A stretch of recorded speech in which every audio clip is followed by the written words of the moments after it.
So here I am thinking, how I go and get through this period of time. Now the thing is, I know that I'm in undergrad and there's a lot of study and stuff that you just have to do and get done, and you have to maybe set up late, get up earlier. You have all these different projects, and you have to kind of like be self-driven, right? I didn't expect it to be that different from secondary school, but it was. So here I am thinking I have so much things to do, and the stress starts to build. Right? If any of you did anything that maybe undergrad or grad or whatever you're doing, you will know that when your stress level starts to build, you start making mistakes, you become very confused, irritable, irate, um, you start thinking irrational and so forth. So, how am I going to get through this period?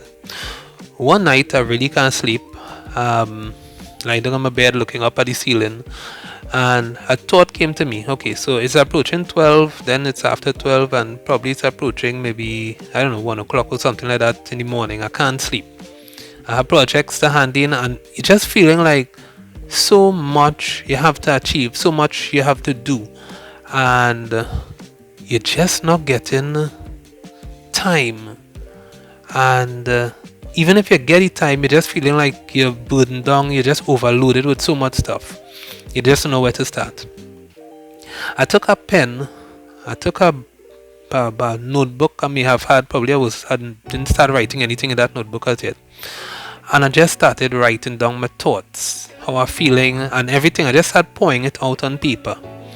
Now, I'm not a journalist, I'm not a poet, or, I do think, I'm any masterful writer or anything like that, but I just started to write what was in my head, taking it out from my head and just putting it on paper.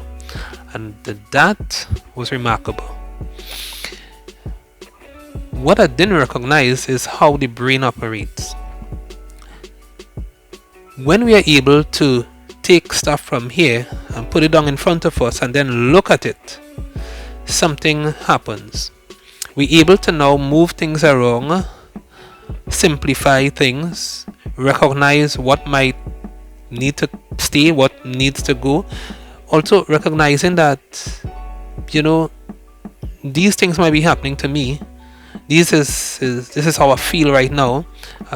This is my behavior, this is my feelings, this is what I'm experiencing emotionally, and these are my thoughts. So I have it on paper and I'm seeing it right before me. This is why I'm feeling this way. This is the situation I'm in. And clarification started to come. Because of that, I did it one night and I started to write the date. Right?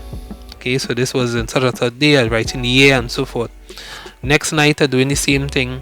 Eventually, what I recognize is that, I still had stress. I mean, in school, right? What do you expect? But my stress level started to reduce. And it started to reduce because I started to put on paper my thoughts and not just have it in my head, but I started to lay it out there. And interestingly, I discovered when I wrote my thoughts and how I'm feeling and the stress and the anxiety and the pressure that came with all the work that I had to do and to get done and just being in life, I recognized that when I started to do that, but I conclude the piece of writing with things are going to get better. And I start thinking deeply about how to make things better. So I start thinking about, okay, what could I change? What could I not worry about? I started to think about, okay, if I change this, then that which is causing problem could change too. Alright, if I schedule my time better, then maybe I might finish these 2-3 tasks faster or on time, and I don't need an extension, and I could turn in a project on time.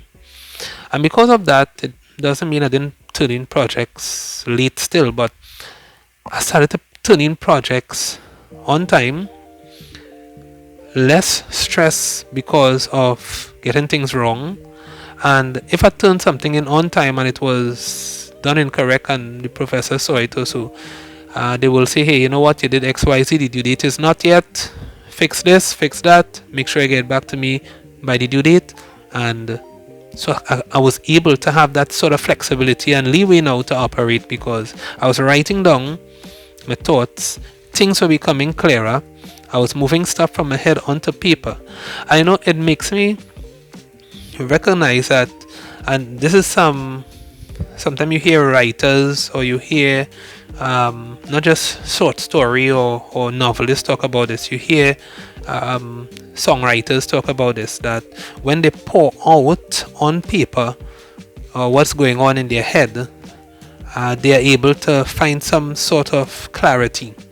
And the interesting thing is, people are able to connect with their songs because some people just feel the same way that they are feeling.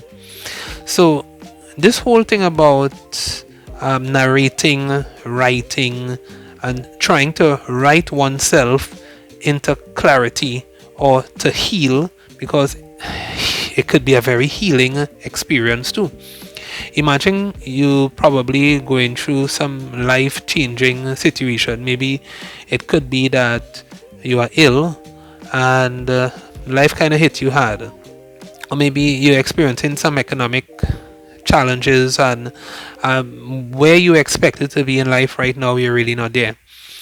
By writing about how you feel, what is your emotion like, by writing what your thoughts are as to why you're here, why in this position, how you can possibly get out from it, what you can do. And this writing doesn't have to be any kind of logical flow, it could be really messy, right? You could draw. Sometimes you're writing and you just don't have any more words, you want to just scribble, or you want to draw, you want to color or shade or something on the page. You do that, because this writing isn't going anywhere to say you're going to give it up for marks or something like that. That's just for you, right? That's your diary, that's your journal, you writing in that.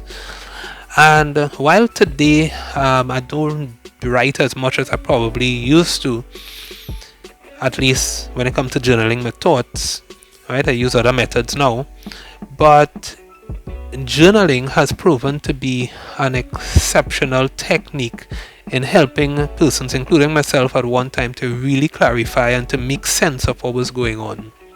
It created inner peace, inner calm, equilibrium. It helped you to self-regulate better.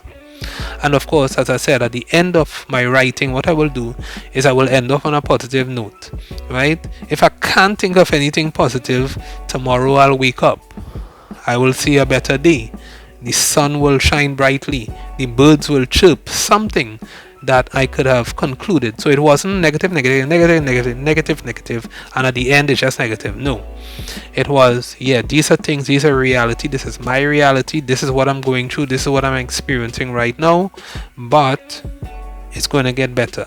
Sometimes how it's going to get better, I don't know, but it's going to get better. And over time, when you recognize that it does get better, makes you start thinking about, well, should I have been this stressed out in the first place? Should I have worried as much as I did? Now, as humans, we worry, we get stressed, we can't get away from that.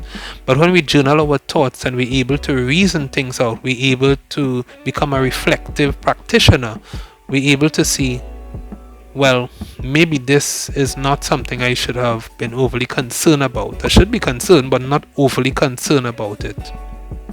So these are my thoughts on how journaling or using a diary has helped me, and probably it has helped you as well. Maybe right now you're doing your journaling. If so, you can put in the comments maybe how it has helped you, and you could also like, subscribe to this video, and I will catch you in the next one. Take care.